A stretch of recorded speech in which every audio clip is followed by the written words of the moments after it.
આજે છે 10મા અને છેલ્લા શીખ ગુરુ ગોવિંદસિંહજીની જન્મ જયંતિ। આ પ્રસંગે ગુરુદ્વારાઓમાં ભજન, પ્રાર્થના, કીર્તન, લંગર વગેરેનું આયોજન કરવામાં આવે છે।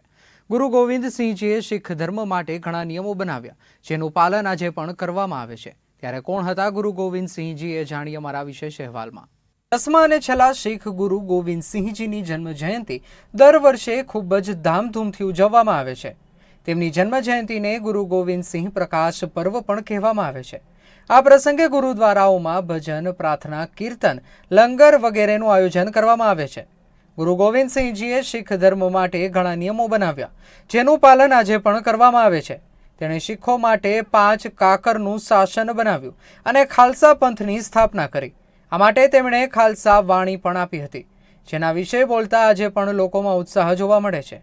તમને જણાવી દે કે શીખ ધર્મના 10મા અને છેલ્લા ગુરુ શ્રી ગુરુ ગોવિંદસિંહજી માત્ર ભારતનો જ નહીં પરંતુ વિશ્વની પણ મહાન હસ્તીઓમાં સમાવેશ થાય છે। ચાલો તેમના વિશે અને તેમના જીવન વિશે જાણીએ। ક્યારે છે ગુરુ ગોવિંદસિંહજીની જન્મ જયંતિ? ગુરુ ગોવિંદસિંહની જન્મ જયંતિ નાનક શાહી કેલેન્ડર મુજબ દરેક વર્ષ પોષ માસની સપ્તમી તિથિએ મનાવાય છે, જ્યારે અંગ્રેજી કેલેન્ડર અનુસાર ગુરુ ગોવિંદસિંહનો જન્મ 1666માં 22 ડિસેમ્બરે થયો હતો। નાનક શાહી કેલેન્ડર મુજબ વર્ષ 2025માં 10મ ગુરુની જયંતિ 6 જાન્યુઆરીએ મનાવાશે। 10મા અને છેલ્લા ગુરુ ગુરુ ગોવિંદસિંહજીનો જન્મ પટનામાં થયો હતો। ગુરુ ગોવિંદસિંહજી ભારતના ઇતિહાસ જ નહીં પરંતુ વિશ્વના એક મહાનતમ વ્યક્તિ છે। તેઓ એક મહાન દાર્શનિક, લેખક, કવિ હોવાથી સાથે સાથે બેજોડો રણનીતિજ્ઞ અને અપ્રતિમ યુદ્ધવીર હતા। તેનો જન્મ 1666માં પટનામાં થયો। તેઓ શીખ ધર્મના 10મા અને છેલ્લા ગુરુ છે, જેમણે શીખ ધર્મના નિયમોને સંપૂર્ણપણે સ્થાપિત કરી આ પંથને સ્થિરતા પ્રદાન કરી। તેઓ 9મા શીખ ગુરુ શ્રી ગુરુ તેગ બહાદુર અને માતા ગુજરીના એકમાત્ર પુત્ર હતા, જેમનું બાળપણનું નામ ગોવિંદરાય હતું।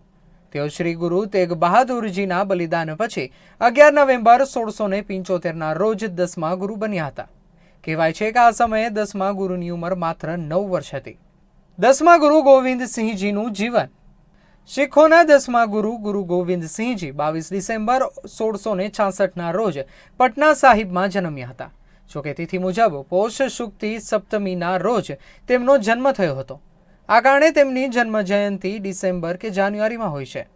ગુરુ ગોવિંદસિંહજીના પિતાનું નામ ગુરુ તેગ બહાદુર અને માતાનું નામ ગુજરી હતું। પિતા તેગ બહાદુરજીના બલિદાન પછી ગુરુ ગોવિંદસિંહજીએ 9 વર્ષની ઉંમરમાં ગુરુ ગાદી સંભાળી। આ રીતે તેઓ શીખોના 10મા ગુરુ બની ગયા।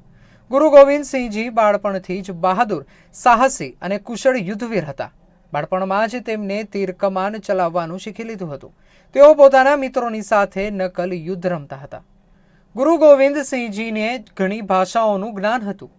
યુદ્ધ કૌશલ્ય ઉપરાંત ગુરુ ગોવિંદસિંહને ઘણી ભાષાઓનું જ્ઞાન હતું।